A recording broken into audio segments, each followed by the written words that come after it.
Thank you. Good afternoon.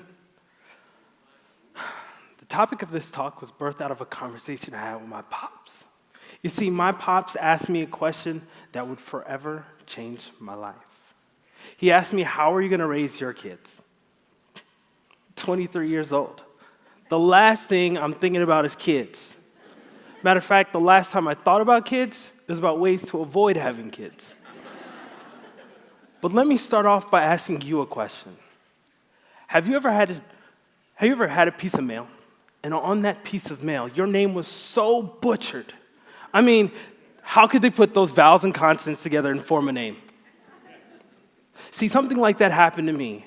I got my SAT booklet, and they said, hey, this is the most important day of your life. You're going to remember this for the rest of your life. Got that booklet. I looked on the back. I saw my name. It was correct. But in a box right underneath that, a box we all seen so much, the box was checked Caucasian. Do I look white to y'all? As a mixed-race kid growing up in Sierra Vista, Arizona, I didn't see myself anywhere. You see, my siblings all took after my lighter-skinned, olive-complected father. I took after my cocoa queen of a mother. My parents raised us well. You see, my mom would take us to community events like Juneteenth and Black History Month. For you guys who don't know what Juneteenth is when the slaves actually found out they were free. And so it was like after they did all the labor. So around June 19th, we celebrate as a community. You see, my dad, he's that crazy Puerto Rican at the end of the street. He would wake up at 6 a.m., and we would hear his music at 6 a.m., all the way to when the sun went down. That's my dad. And he took us to Puerto Rico so we can meet his family, in which I learned the phrase, Boricua, ¿cómo estamos? For you guys who don't know what Boricua, ¿cómo estamos means, that means, what's up, Puerto Rican? That's my family. The first time I ever had to make the distinction between being black and Puerto Rican, besides having to check boxes that didn't necessarily fit me, I was on the back of a soccer bus, and my teammates thought it would be funny to put on a McDonald's bag and emulate the KKK. You see, this is what propelled me to study diversity in college at the University of Arizona. You see, mixed-race kids are more likely to have problems with identification issues and marginalization. Marginalization occurs when you have to check boxes that don't necessarily pertain to you. That's me. Do I check black? Do I check Latino and Hispanic? But I can't be black if I check Latino and Hispanic. And if I choose black, I can't choose Hispanic or Latino. Do I choose that box that says 2 or more races? 2 or more ambiguous races? Do I look ambiguous?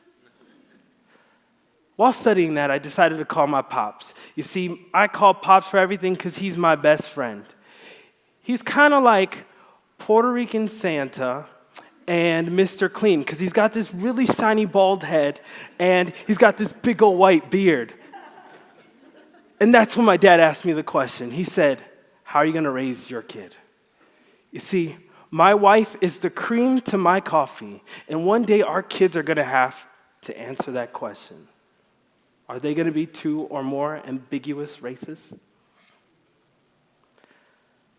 Towards the end of this conversation, my dad said something that would forever change my life. He said, Mijo, I didn't raise you to see yourself as half of anything. You see, because it takes 2 human beings to create 1 human being.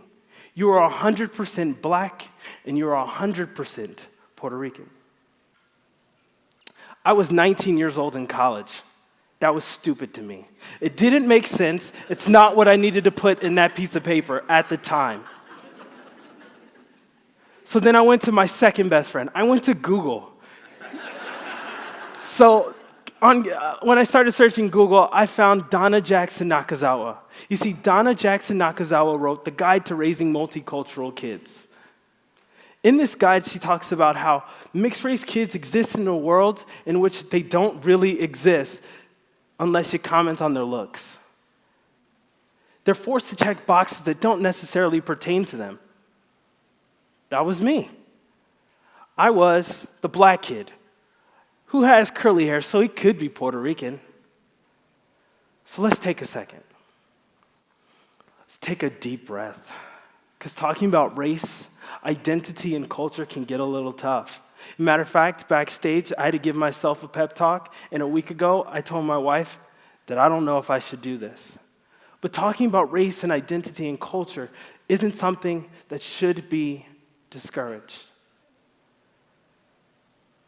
I was able to find my 200% identity by my community rallying behind me and teaching me that it's okay to find myself. Race, identity, and culture is something that someone should not deny, judge. And so I'm asking my community to help people find their 200% identity. Thank you.